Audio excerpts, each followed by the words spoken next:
Thank you, Betsy, for that information. Hello, everyone, those at home and those in person. My name is Hani Youssef, and I'm the superintendent for Simi Valley Schools. And I thank you for joining us this evening. What I'd like to actually do is a couple of introductions to begin.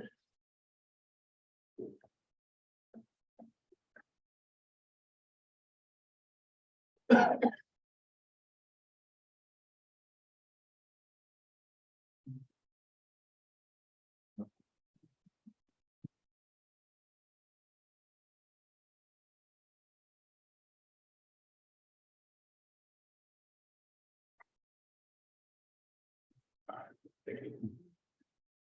Dr. Block to the rescue, everybody. Thank you. Thank you.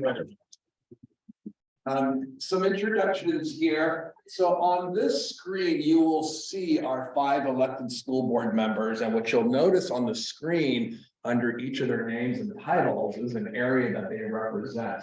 But I'm here to tell you, even though the voters in Simi Valley are voting for our trustees based on electoral areas, I can tell you at no point, at no time, have any of our elected school board members ever represented themselves or spoken in a way that's very specific to the area that they were elected in.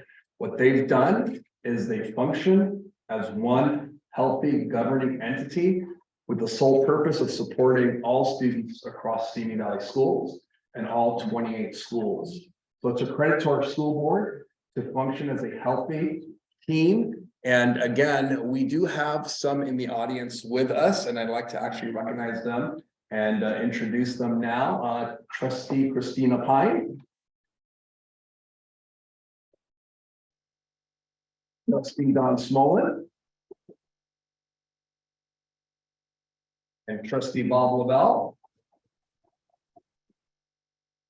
And the beauty of our trustees, I know too couldn't be here this evening, is Christina Pine is currently a parent also in our district, not just a community member. Trustee Don Smolin had students go through, all 3 of her kids went through Simi Valley Schools. She's still a very active member of our PTA and is very active throughout Simi Valley. And Trustee Bob Lavelle not only was a principal in our district, but now is a grandfather in our district. He's got a TK grandson with us. So thank you for being here this evening, and thank you for your leadership, and thank you for your vision, and thank you for all your support. With that, what I want to do to kick things off here is to also introduce some district level staff members who are here, and you may hear from them throughout the presentation because they're extremely knowledgeable, extremely experienced, and they have a lot of background and insight that will contribute to the conversation. First is Mr. Sean Golden, our Assistant Superintendent of Student Support Services.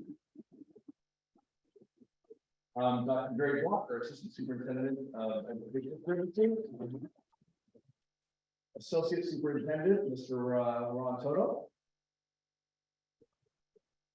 Dr. Davey Snodgrass, our Director of Instruction and People Services. Dr. Julie Ellis, Director of Certificated Personnel. You know why I stumbled through that? Because I said something incorrectly at the beginning, but I apologize. And then this is Erin Taggart, our Director of Elementary Education. And Mr. Matt Newsom, there he is, our Director of Secondary. And then also our one of our coordinators and person probably needs no introduction, our Public Information Officer, Mrs. Jake Finch, who might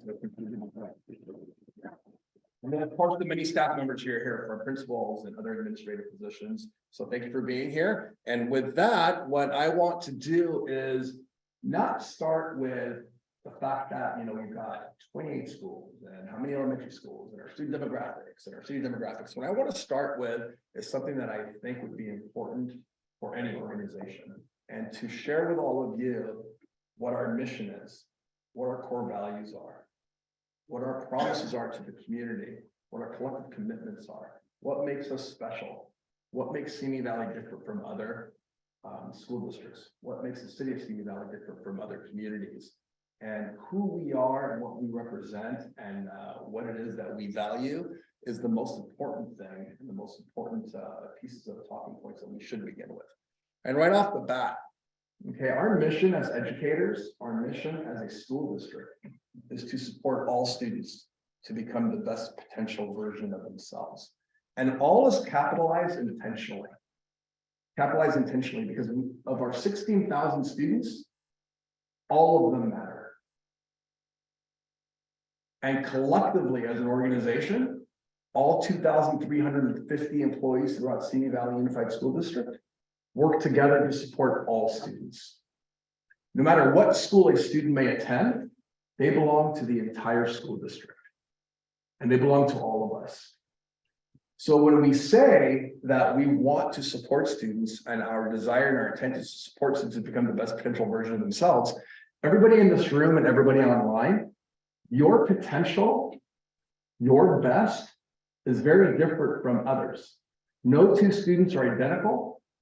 No two students are the same. Look at your own families. Okay, I'll share about my own family.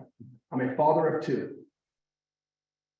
Same mom, same dad, same grandparents, same core values, same religious beliefs, same chores, same consequences, same refrigerator they eat out of. But in that refrigerator, you've got very different items because one eats mustard and can't stand ketchup, and the other loves ketchup, can't stand mustard. One is a hot dog kid, the other is a hamburger kid. One is orange soda for whatever reason, nonstop. The other one's iced tea. One's pepperoni pizza, one's cheese pizza. They use the same Wi-Fi even, and they couldn't be any more different from one another. So as students, we know that all of our students are very unique. They're very different. In my house, I've got one kid who's extremely studious, very different from the other kid. One kid carried around a volleyball through school, and in his backpack, he had all of his books, his notes, didn't miss any deadlines, always studied, never had to worry about that kid in terms of academic achievement. My other son, very different interests. He carried around a football in one hand and his football playbook in the other hand. But that's what got him to school. And both had very different skill sets, and they possessed a lot of different hobbies, but both are connected to their schools. And that's what our mission is, to connect all of our students to school, to find what their passions are, to explore what their potentials are, and help all of our students not just meet their potential, but exceed their potential when possible. So that's who we are in a nutshell. But more important than anything that I just mentioned, our primary goal, right? Our primary goal, this clicker's not working, Jerry. It's getting stuck.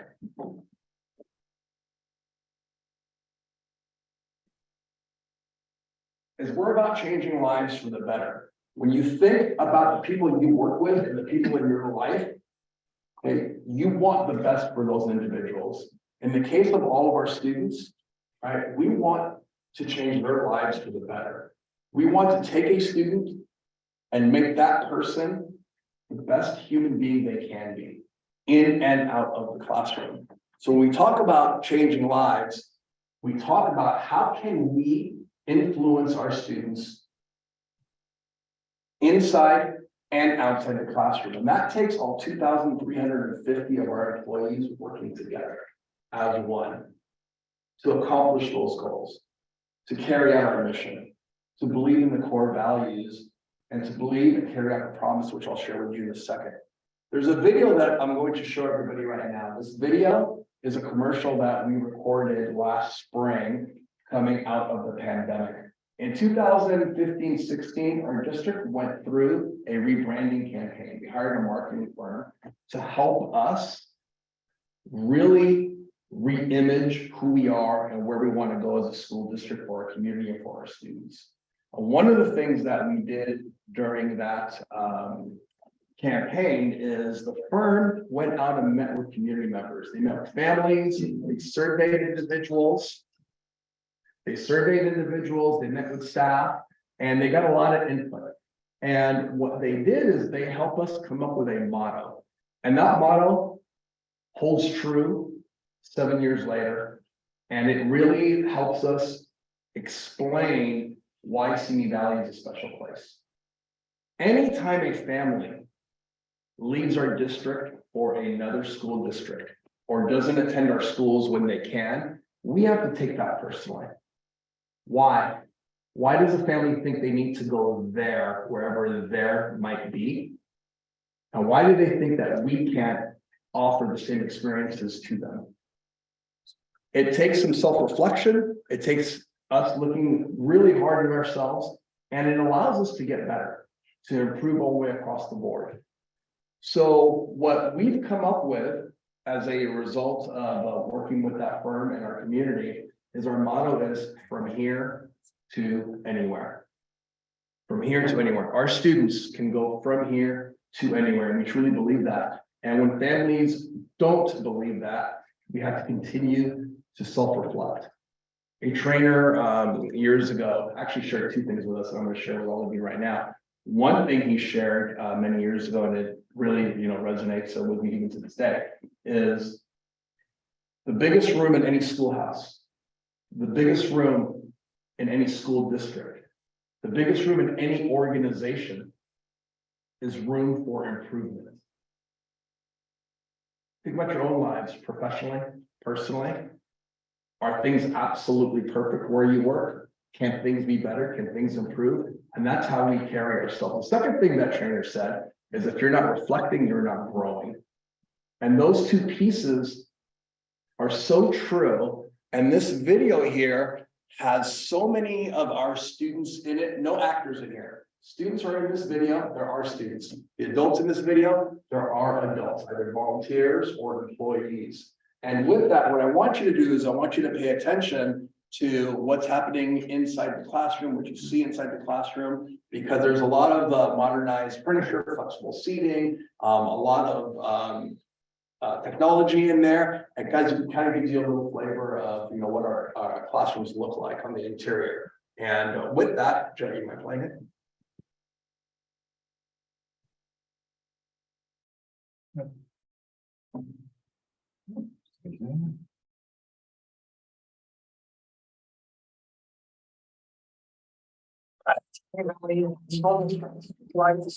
From here to anywhere.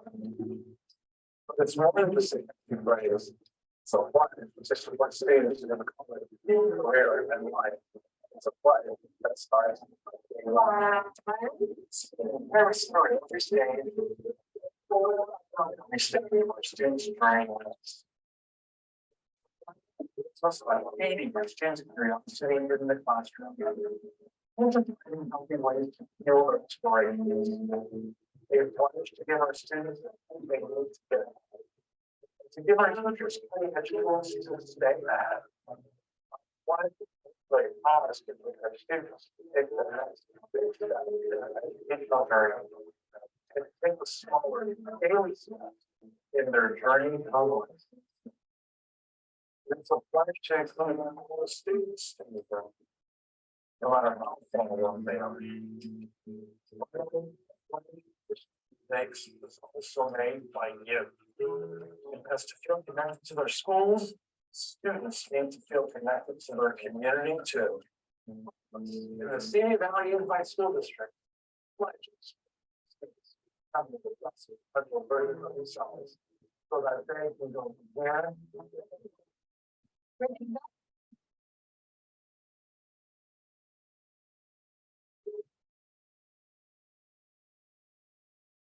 We recorded that last spring and we've been using it quite a bit. And hopefully it gives you some sense of what we're talking about when we talk about supporting all students and when we talk about working together. Again, as I mentioned, no actors in that. Those are all our colleagues, our volunteers, and they are our students. I mentioned in 2015-16, we went through a rebranding campaign. On the left, that image is our promise statement. What we did coming out of the pandemic recently is we rehired that firm to help us with a reset, right? So we had that disruption. It was a lot of confusion, and we went to distance learning for a little while. Students were not in school directly, even when we were allowed to be back in school. Some families stayed home. So what we asked the marketing firm to do is, hey, help us with our promise so that we can come back out and re-communicate our pledge and re-communicate our promise to our community and our commitments and our core values. So on the right-hand side, it's a shorter version of the promise on the left-hand side. And really, it reads, from here to anywhere. It's more than a promise. It's a commitment to our town, our schools, our students, and our community to empower all students to become the best potential version of themselves. Their path starts in Simi Valley schools, and our pledge starts now. And then we were able to create a brochure that contains a lot of the core values and commitments that we have as well. And knowing that about us is the most important thing. As a parent, you should know. As a community member, you should know. You're entrusting us with the most precious individuals in your own life, your kids. And we take that seriously. When I send my kids to school, my expectation is that my kids are going to come back to their home in the same or in better shape than when they left. And I hope that's the expectation you have of us. And that is a responsibility that we take seriously. For those of you who are here in person, as we keep going with the presentation, the conversation, if you have a question or a statement or something comes to mind, please feel free to jump in, and no need to wait till the very end, but we will take questions at the end as well. So I mentioned we have 28 schools. Here's a quick bullet list. We have 18 elementary schools that offer TK through 6th grade. We have 3 middle schools, grades 6, 7, and 8. We have a unique situation in Simi Valley schools where, as a family, you can choose to keep your 6th grader in elementary school, or you could choose to move your 6th grader to middle school. We've got 2 comprehensive high schools, Royal High School and Simi Valley. Each have attendance of about 2,000 students. And we've got 1 magnet high school, 9th through 12th grade, Santa Susana High School, and I'm sure we'll talk about Santa Susana and the other schools in a little bit. And we have 1 continuation high school, Apollo High School, a continuation school for 10th, 11th, and 12th graders. What's a continuation school? So a lot of our students, you know, they need sites that are not the comprehensive high school, right? We can't expect, I mentioned in the very beginning here, that all students are not alike, right? There are very unique individuals with unique interests. Some students need smaller learning environments, need more, I guess, smaller classrooms, smaller schools, can't handle 2,000 students, can't handle 1,200 students, and are just more comfortable in a smaller environment. That's what Apollo offers as the continuation school, about 150 students. And then also another opportunity we have in Monte Vista School, Monte Vista Learning Academy. The principal is here tonight, Dr. Rachel Longo, and Monte Vista offers you a homeschool experience, as Dr. P likes to put it. It's a homeschool experience on steroids. Students can go to Monte Vista for an hour a week, receive their academic work, submit academic work, and then they work independently, hence the Independent Learning Academy model. And that is K through 12th grade. There's about 500 students there. And if a student wanted to spend more time at Monte Vista School, they could. They could spend more than just an hour a week there. Justin, we have a preschool. And that preschool actually has 2 of our TK, traditional kindergarten classrooms, we'll talk about in a second. And it also is a preschool for students with special needs. And then we've got an adult institute as well, Simi Institute for Careers and Education in our community. I mentioned earlier, we have 2,350 employees and certificate. What's a certificated employee? Think of it this way. A certificated employee is an employee who has a teaching credential or administrative credential. They primarily were classroom teachers. We have 800 out of the 1,100 certificated employees are classroom teachers, but not every certificated employee is a classroom teacher. As you can see, they're nurses, counselors, administrators, assistant principals, speech pathologists, and then we have 1,250 classified employees. And a classified employee, that's office staff, right? That's everybody who's not directly credentialed or in a classroom position, right? So you've got our clerical workers in school sites at the district office. We've got maintenance and operations, transportation, bus drivers, campus supervisors, walk-on coaches, paraprofessionals. Those are the classroom assistants, the adult aides in the classroom. So when we talk about certificated and classified, those are the 2 categories that we're referring to. And then the demographics are changing a little bit in our school district. Right in the middle there, you'll see the most recent census in 2021, There are 130,000, approximately 130,000 residents in Simi Valley. The most recent census shows that of that 130,000, 57% are Caucasian, are white. And 25% of that 130,000, just over 25%, is Hispanic Latino. But take a look on the right side, our student demographics in our schools. It's not reflective of the 130,000 residents in the Simi Valley. We have pretty much an even split of 42% of our students are white Caucasian and 42% of our students are Hispanic Latino. It's a little bit different from what you see in the most recent census that we had in 2021. So the student population is not completely reflective of the city's population. What do we do post-pandemic? I mentioned that coming out of the pandemic, we asked that marketing firm to kind of help us get a reset, to publicize ourselves, advertise a lot of things that we're doing. And I'm here to share with you post-pandemic. Schools in California, school districts in California, public school districts in California received a lot of COVID relief money, okay, to help students and families transition back to schools, to help schools transition back to school. And what we've done in Simi Valley Unified is we've taken a large portion of that funding that we received, this one-time funding that we will not receive anymore. And they've got deadlines to them, all this money does. And what we did is we made sure to put as much of it back into our classrooms as possible, as much of it back into our schools as possible to support our students. And just here's a quick bullet list of what we've done with some of that relief money, right? We hired 7 elementary counselors to support just under 8,000 elementary students. Those 7 counselors split up and divide the schools, the 18 elementary schools, and they all have their own, caseload of students that they work with. But a few years ago, I want to say maybe 4 years ago, we didn't have any elementary counselors. Now we were able in just the last 4 years to bring 7 on board. We hired 6 secondary counselors. I mentioned that we've got Royal and Simi sitting at 2,000 students apiece. Well, Santa Susana High School has about 1,200 students. So to support approximately 5,000 students, we added some counselors to our high schools. And we hired 2 social workers as well. They are very involved. One of them actually is a graduate of our school district as well. And what they do is they support the most acute and the most extreme situations where we potentially have to go knock on doors and visit families. And actually, I want to acknowledge somebody who's here right now, our school resource officer, Gene Colado, who's also a graduate of our school. And a very in our schools and a very involved community member. He works closely with the social workers and our counselors, and I just can't thank you enough for everything. So we then had part-time intervention teachers at our elementary school. We took that money that we received from the state, and we were able to transition those part-time teachers to full-time intervention teachers to support our students at the elementary level. And we actually added intervention paraprofessionals as well to support our elementary schools and to support some of our bilingual classes.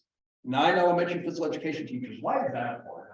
Why is it important to have 9 elementary physical education teachers? Our elementary teachers don't have preparation periods, prep periods. They don't have opportunities like the secondary teachers do to plan or to grade or to prep for the remainder of the week or the remainder of the day. So what we've done is we hired these 9 elementary teachers so they can work in teams of 3. So 3 teams of 3 to go into elementary schools and teach PE to students. When that happens, the teachers who are giving those PE teachers or students, they can plan and they can collaborate with one another and they can get some things done that they normally would not be able to do.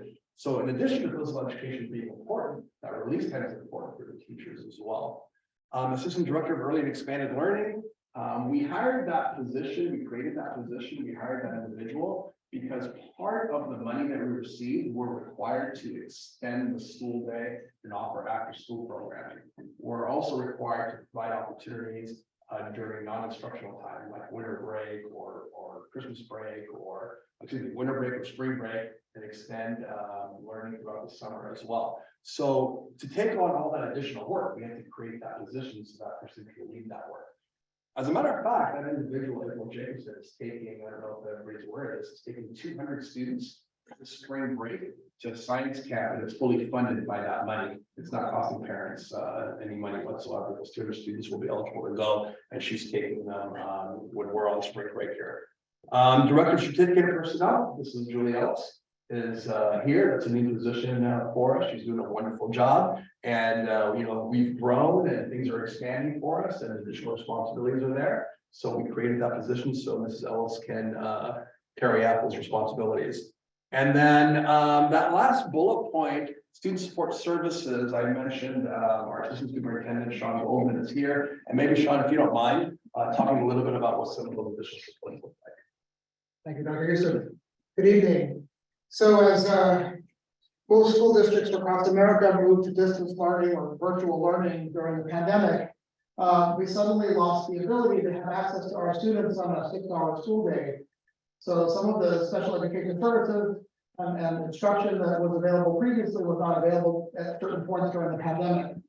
So the district used some of the COVID money. We hired an extra school psychologist, an extra speech and language therapist, occupational therapist, a school nurse, several licensed vocational nurses.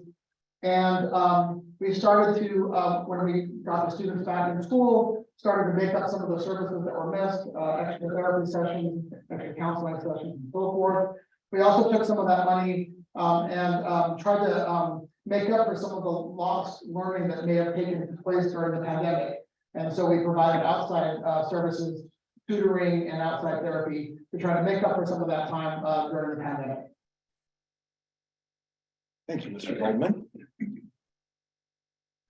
What else is happening post-pandemic here? These devices right here, if you are a parent in our school district, you probably recognize this. This is a Microsoft Surface Go. And purchasing these for all 16,000 students would not be possible without the support of our community. We purchased these devices through the Measure X bond that was passed in 2016, and we're going to talk about the bond in a little bit here. Before this, we purchased Chromebooks for all of our students, and those Chromebooks were purchased with C4 money from a previous bond. So our IT department secured these last spring and summer, and within the very first week of school, deployed all of these devices to students. So if you recognize this, it's a credit to the community and the support that we received from everybody who supports the bond. And there's so much that we are able to do because of the support of the community. This is one of them. We partnered with Daybreak Telehealth to help support, again, students who really have needs that exceed what our school staff can provide. Yes, we do have counselors at the elementary level, middle school level, at the high school level. Yes, we do have 2 social workers. Yes, we did bring on additional counselors. We do have support staff to work with students, but there are times when the needs of students are such that they exceed our skill sets or our ability to provide services. And our families were telling us, credit to our families, they were telling us, hey, I'm trying to make an appointment with a psychologist or with a therapist or whomever, or they're, and they just couldn't get an appointment because people weren't able to take on caseloads outside, or insurance was, an issue, and there were some barriers to getting services. So we partnered with Daybreak Health Services to support students and support families who were having a hard time getting appointments for one reason or another, or just couldn't get in to see someone. The regular online family workshops. This is an example of one thing that we're able to do now. And, again, one of the benefits that we've learned and one of the skill sets that we were able to, carry out even after the pandemic is the opportunity to do things online, the opportunity to do webinars like we're doing right now. So we've got over 100 people who joined us online in addition to everybody that's here in person. Right. And there's some other topics of Jake, if you don't mind, kind of explaining what the other family workshops have been over the last year and a half. Sure, we've done workshops on vaping, addiction, mental health concerns with teens and youth, breaking them down by age level. We've done a lot of college planning and financial workshops to help parents who are looking in that direction. LGBTQ, anything else, Jamie? So like grief, it's not just grief of like loss of a family member, but also friends, like how your relationships, social media how to handle social media, as a team, what parents can do to help support their kids, what to look for, what to not have. So for online, that was including mental health, social media management, grief workshops, how to help kids through grief situations. So, and all of these are warehoused on our website so that parents can go back to them. We have about 2.5 years worth of webinars that are warehoused at that point on the district website. Thank you. And I don't know if you caught this earlier, we will be able to actually post this presentation on our website in the next couple of days too. This next piece of information, we are so proud of these numbers here. In the state of California, declining enrollment, for whatever reason, families leaving the state, families leaving their communities, families leaving their counties, whether it's, economics, job opportunities, wherever the case may be, that's driving them out. The situation in Simi Valley schools is trending differently. And we're one of the very few school districts, definitely in our county and the surrounding area, that can tout this.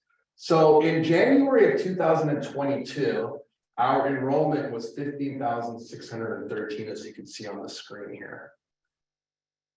A year later, 13 months later, our enrollment is up. We're up 299 students from one year to the next. That's something that we're very proud of because we know that our families are having good experiences with us. And we're so fortunate that they stay with us and stick with us and give us the opportunity to partner with them, because that's truly what this is. It's a partnership, right? That home and school partnership is critical to the success of all students. The more involved families are with our schools, the more schools are involved with our families, the greater the chance of success. Because here's what we know. Students don't succeed accidentally. Students don't stumble on success. Students have a great deal of support around them that allows them to succeed. And I've said often, and I'll continue to say it, when one student succeeds, we all succeed. Our community succeeds, our schools succeed, our families succeed. On Friday, we had a tour group, and some of our friends who toured with us are here. And I'm not going to put you on the spot, but please jump in if you recall this. One of our students at Royal High School was sharing what her experience is like in ROTC. Here's a major success story. And as a senior, she was able to earn a summer scholarship to go to Purdue University. While at Purdue University, she earned her pilot's license before she earned a driver's license. She's flying planes before she's driving cars from that opportunity. And she's now been accepted to be a student this fall in Purdue. And that just gives you a small taste of the level of success we have. Please. And then just this young woman was like unreal inspiring. It was the Simi Valley leadership classes here. We have not stopped talking about her since Friday. And she even mentioned that she's at where she's at because of the JROTC program at Royal. Because we were like, your parents just must be great. Like other parents were like, how do we do that? And she's like, I was not this kid in middle school. She's like, I was a troublemaker. I gave my parents a hard time. She's like, but because I had this opportunity, I'm able to be in the position I am now. So that's just a testament to Royal, because she was not that person and she was able to find a program that fit with her. And it's just so inspiring. Like I was telling you before this started, I have a niece and a nephew live in Simi here, and I've been like texting my brother and his wife, like, you need to get on the webinar, you need to hear what's going on in schools, because they were thinking private school. And I'm like, after the tour and seeing what Simi has to offer, I'm like, my whole family needs to have all their kids here. So we haven't stopped talking about her since Friday. And remember what I told your class and everybody online, if you really love your schools, have more babies. Please. Help us out. So. Sorry. Universal Transitional Kindergarten. Okay, TK programs, Universal Transitional Kindergarten. So it's not me talking the entire time. Here's what I'm going to share. I'm going to ask some of our folks here to jump in as well. Okay. Governor Newsom, by 2025, 2026, a bill was passed that 4-year-olds in California will have access to public education. And he was phasing it in a few months at a time. So this year is X months, next year will be X months, and the year after will be X months, until all 4-year-olds are eligible. Our school board members, okay, 3 trustees are here, 2 are not.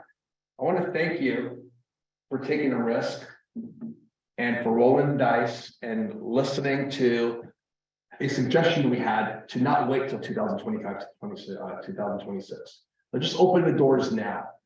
We did that. And because you allowed us to do that, we now have 590 TK students in our schools in 24 classrooms. I got a call a couple of weeks ago from another superintendent in the area who said, hey, my board heard about what you are all doing. They heard how successful it was. We want to do the same thing. Jokingly, I said, don't do it. It's terrible. It's not worth the time. It's too difficult. You don't want to do that because we know how great it's been for us, right?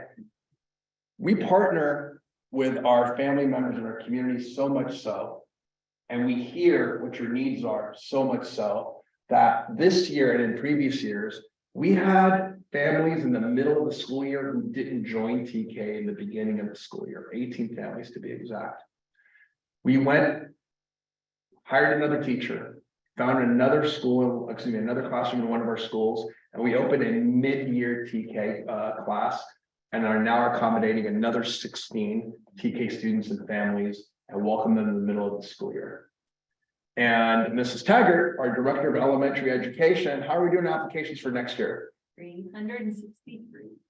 363 and counting. 363 and counting. And some of our elementary principals are here. Anything you want to share about the TK experience, anyone? I think it's been amazing. It's been the best TK class I've had, honestly. The quote was, it's been the best TK class I've had, honestly. And the reason we started the year is 3-year-old. Because they met that window. And they met that window and they're rocking it. And they transition so well, they're easier than my kindergartners. The transitional kindergartners are easier than your kindergartners. They transition well. And any family, you can tell your brother, any family who would like to join the TK programs, we're taking applications now. So if you've got a 4-year-old who's going to be 4 on or before September 1st, doors are open, please apply. And I'm excited to see what next year is gonna look like, having so many students receive this support this year. And how it's just gonna impact as each grade goes on, where all of these students had access to TK. Yeah. Thank you, principals, for your willingness to try something new. Thank you, trustees, for your willingness to try something new. I think we're definitely reaping the benefits of just being innovative, right? And that's what this is. We're doing something that nobody else is doing for our community and for our families. Okay, connected learning programs. So for those at home and those in the audience here, what's a connected learning program? A connected learning program are when schools are basically, for lack of a better term, connecting with one another with certain programs and certain content areas. For example, in bold capital letters, you'll see medical, health, science, and engineering. So if I have a student in my home, or I know someone who's very interested in medical health and science, in the sciences, then I know Catherine Elementary School will offer instruction in those areas. And lo and behold, the Catherine Elementary School principal is here. And the previous Catherine Elementary School principal is here.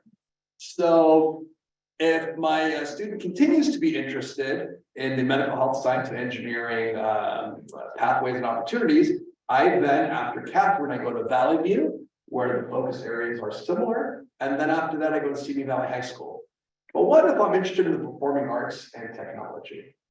So we know that we have a magnet high school that focuses on the performing arts and technology, but we also have Crestview Elementary School that we toured on Friday with a group. And those students got to show their skills with robotics and with coding and all the things that they create in the areas of technology, but they also have a robust performing arts program and opportunities from choir to dance, and they do quite a bit so that they can feed into Hillside Middle School. So if you're into the performing arts and technology, your students can go to Crestview, go to Hillside Middle School, which then feeds into Santa Susana High School. But you also have opportunities in international studies and leadership, Arroyo, and Aldo, where are you? There he is, Aldo, the principal of Arroyo, and the Flags Academy feeds into Sinaloa Middle School, that feeds into Royal High School, but we also have the civics leadership content area and pathway where, and you're going to see some awards that we're receiving here of civics education here shortly. So Madera Elementary School, Sinaloa Middle School, and Royal High School. And why is that pathway very unique to Simi? Because nobody else can actually in our area say that, number one, they have the Ronald Reagan Library in their backyard, and number two, they have an educational partnership with the Ronald Reagan Library, the Citizen Scholar Institute. And you're going to see in a little bit too why that matters with the Medal of Honor program. Measure X bond, what I'd like to do is turn it over to our Associate Superintendent of Business and Facilities, Mr. Ron Toto, to talk to us about why Measure X is. Thank you, sir. No, magnet. There you go. So, perfect. So Measure X bond was passed in 2016. It's unbelievable that it has been that long at that point in time. As a community member, you may not know that when you go out for a school bond, it is not the school district who actually can campaign for the bond. We put together a campaign committee. Trustee Smolin, before she was a trustee, was a large part of that campaign committee, and we were able to pass the 239 Measure X bond. With that bond, we had 5 areas we wanted to focus on. We wanted to take our learning environments and improve them. We wanted to increase the utilization of how we use our campuses. We'll show you some different slides on that. We wanted to upgrade our technology. We wanted to, I always forget the 5 when I get halfway through, modernize and maintain our facility. And we wanted to improve our campus identity and appeal. Those are the 5 areas we were working toward. So actually, I kind of just went for that. I was following the C4 bond, which was in 2004. If you do look historically at school districts that really do a good job of maintaining their sites, about every 10 years, you should see a bond popping up. As about 12 years. So we were on target there.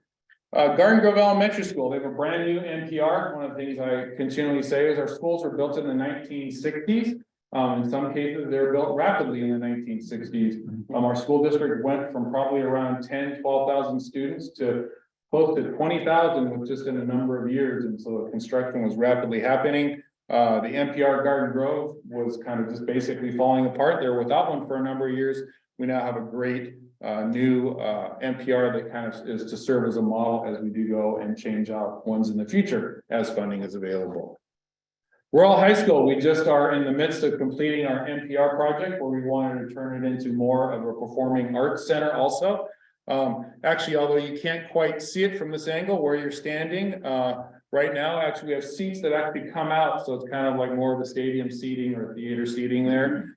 Simi Valley High School, we were attempting to do the same thing. The more we got into the project, the more we found out that the Northridge Ridge earthquake was not as friendly to the building as we thought it had been. So actually the decision was just made recently to tear down the building and to create a brand new building. It's the largest project we've done since we made our any of our schools. It's going to include science classrooms as well as performing arts classrooms, as well as an NPR cafeteria / performing arts center.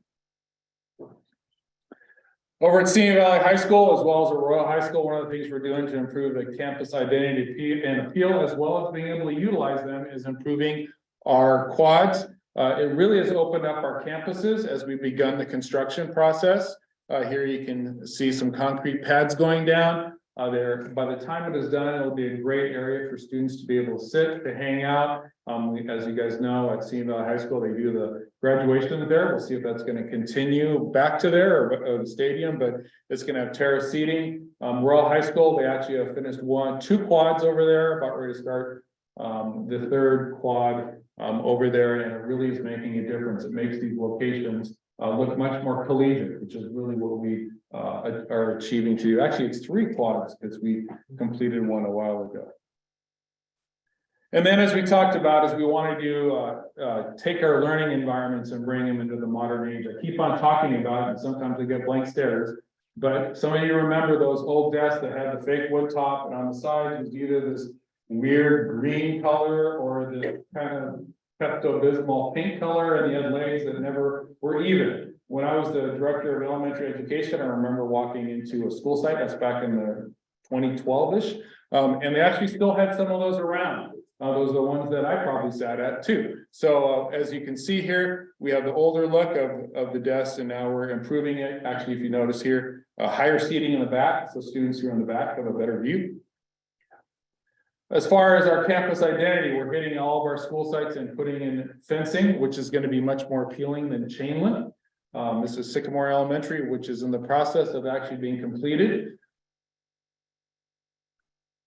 And then the board made a decision that we wanted to create some inclusive playgrounds at a couple of our elementary school sites that have a higher special education population. Now, there's a little difference between the term accessible playground versus inclusive. Accessible means that students with different motor difficulties, whether in a wheelchair or ambulatory type difficulties, they can access it on an accessible one. These are inclusive, so every part of this equipment will be accessible, not just being able to get to the equipment. So that's for Sycamore Elementary, as well as Garden Grove Elementary, and we are in the process of the planning and designing of those. And then we already talked about our learning spaces redesign. I believe we're a little bit over halfway of hitting all of our sites. It's a process that's not as easy just to go in and change out the furniture, because we're changing out the classrooms. And in order for us to do this, actually one of the other things is we have to be doing it during the school year. If we waited to do our projects until the summers, we'd never start them and we'd never finish them. So that's why you see places like Simi Valley High School back there where the quad is all torn up, and kudos to the staff and the students for surviving through that. But without that difficulty, we wouldn't see these transformations. So a lot of different types of seating that our students use. You saw in the video a student writing on a desk. That's something that they're able to do. And I think that kind of basically takes care of it for many of the different aspects of what we're doing with Measure X.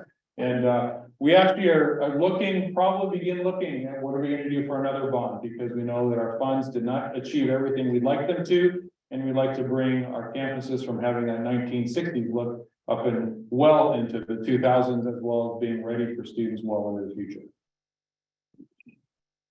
Thank you, Mr. Tony.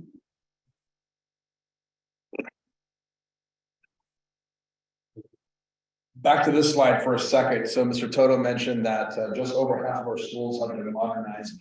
15 out of the 28 schools are completely done, where all the learning spaces have brand new furniture in them for collaborative purposes, for flexibility, for teachers to do different things in there with their students. As a matter of fact, this PA system that we're using right now, this amplification system, is in every single one of our classrooms and is in every single learning space in our schools already. So this part already was completed. Now we just got to finish out the remaining 13 schools, and we're on pace to get this project done, the classroom modernization project, by the end of summer 2026. That's the goal, and that's the pace we're on. So some things that we are so proud of, and things that we want to share with you, because our students do some remarkable things inside and outside the classroom. There is an association called the California School Board Association that has thousands of members in it, and every year this association hosts a convention, and school districts have an opportunity every year to submit an application to have programs recognized and celebrated. So over the last 5 years, we've submitted applications every single year. Now, over the last 5 years, there have only been 4 conventions, because there was a year where COVID prevented us from having the convention in the state. So the last 5 years, we submitted 4 applications from which we were eligible to submit, and all 4 were recognized and accepted. This one right here, I mentioned about Simi Valley Unified being innovative and doing things just different from everybody else. And, from partnering with Daybreak, from opening our doors to TK students, from the partnership with the Reagan Library and the CSI room. Here's one right here, open doors. No one in Ventura County can say what I'm about to say. If you want your students to take an honors class or an advanced placement class or an international baccalaureate class, if you want your student to be in any of those more rigorous courses, there aren't any prerequisites for our students. Our doors are open for students to challenge those courses. Other districts, you'll find prerequisite courses. You didn't get an A in English 10, therefore you can't take, AP US history as a junior, or your scores in whatever standardized test in math prevents you from taking AP chemistry.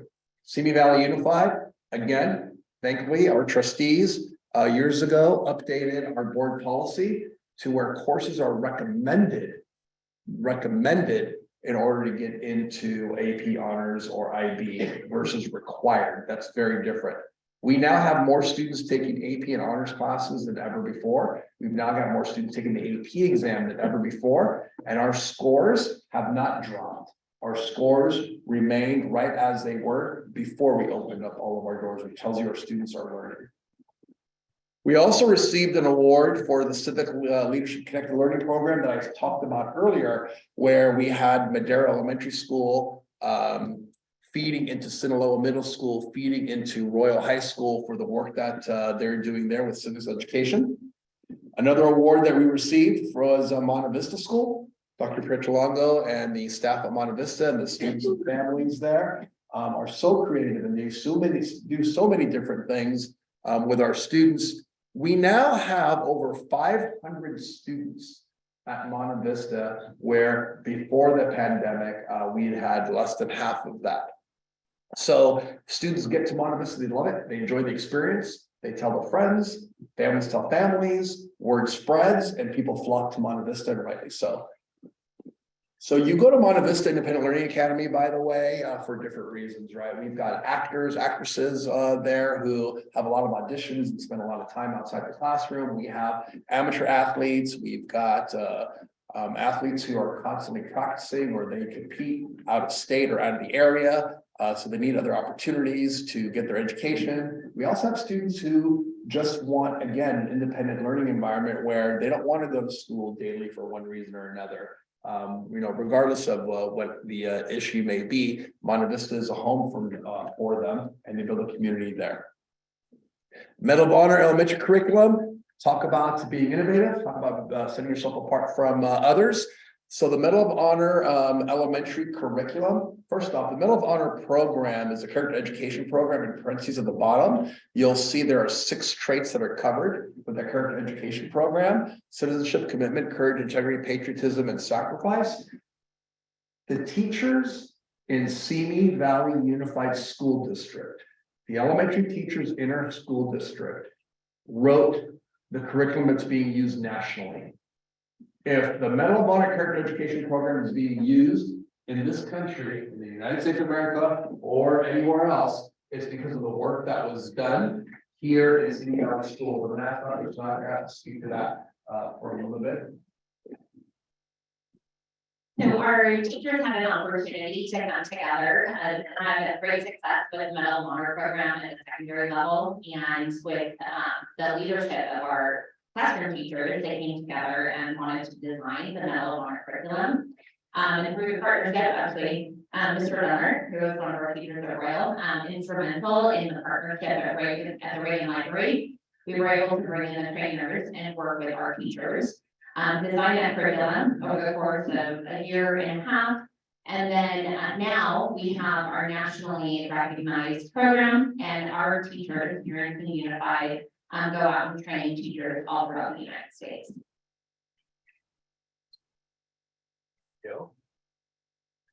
We also have California Distinguished Schools and California Gold Ribbon Schools. The criteria has changed for this recognition in our state. When all schools were eligible to apply for those honors, you can see a list of all of our elementary schools and secondary schools that have either been identified as a California Gold Ribbon School or a California Distinguished School. And in our school district, we actually have a national Blue Ribbon School, that's Vista Elementary as well. We've earned awards in California Civic Learning Awards, and Dr. Snodgrass mentioned Mr. Dennard is here, and he's been instrumental, along with the many at Royal, in feeding that pathway to Hollow Hills. Mr. Sean Rumble was the principal at Hollow Hills at the time. Currently, Mrs. Godfrey is the principal at Hollow Hills, civic-minded elementary school, along with Madera, Stillwell Middle School. We received, I mentioned earlier, how special Apollo Continuation High School is. They continue to be recognized as a model continuation high school. We've got other continuation schools that go visit Apollo, see what they're doing and how they're doing it, and they try to essentially replicate that. We've got Santa Susana High School. That is a state demonstration school. We've got a number of schools that come visit Santa Susana High School. I'll tell you this, Santa Susana High School is such a special magnet school that LA Unified School District, when they were opening up a similar school, came to visit Santa Susana and actually used much of what Santa Susana is doing now to try to copy that over, and that is Valley Academy of Arts and Sciences in Granada Hills. So, you know, it's special when people are using you as a model for something. And actually that's the case in many areas right now in Simi Valley schools. We know that we do send our students to the absolute best universities internationally and nationally. There's a list of all the schools where our students have been accepted. And we also know that not all of our students desire a path to college or universities. We know that a number of our students also want to go into the workforce, or they want to learn trades. So if there are students in our schools, because we're here for all students, as I mentioned earlier, if we have students who are not interested in pursuing a college degree out of high school, we have career and technical education opportunities for our students as well. And Dr. Block, if you don't mind speaking to some of those programs a little bit here. Good evening, everyone. We are so proud of our career technical education, and really it's about, as Dr. Youssef said, college and career readiness, and really focusing on that and. Gone are the days where students either had to take academic rigorous courses or trades. Now they can do it all and really prepare themselves and find something that they're passionate about. And so these are some of the pathways that we have at our schools, everything from food service and hospitality to engineering and entrepreneurship. So students really are able to personalize their education and do something that they're passionate about. And be prepared either to go directly into the workforce or go to college first and then into the workforce. To sum up, students are our number one priority. They come first all the time. They are our number one priority. And in order for our students to succeed, we rely on partnerships across the board. Our school district works together. 2,350 employees to make sure their students have opportunities to succeed and have opportunities to, again, become the best potential version of themselves. And the home to school partnership is one that we value. If there are programs out there that you think can be stronger or can be improved, or we can bring into our schools, obviously, our administrators or schools would be more than willing to listen to that. If there are things that are happening that we're doing well, continue to support us so that our students can continue to succeed in those areas as well. And again, we do believe that in Simi Valley schools, our students, all students can go from here to anywhere. And with that, any questions? We're going to stick around afterward. So if anybody does have any questions, or you want to just hang out and talk, and you know, we'll be here for a little bit. And with that, we're going to go ahead and end this state of our schools, and just thank you for attending, whether you're online or.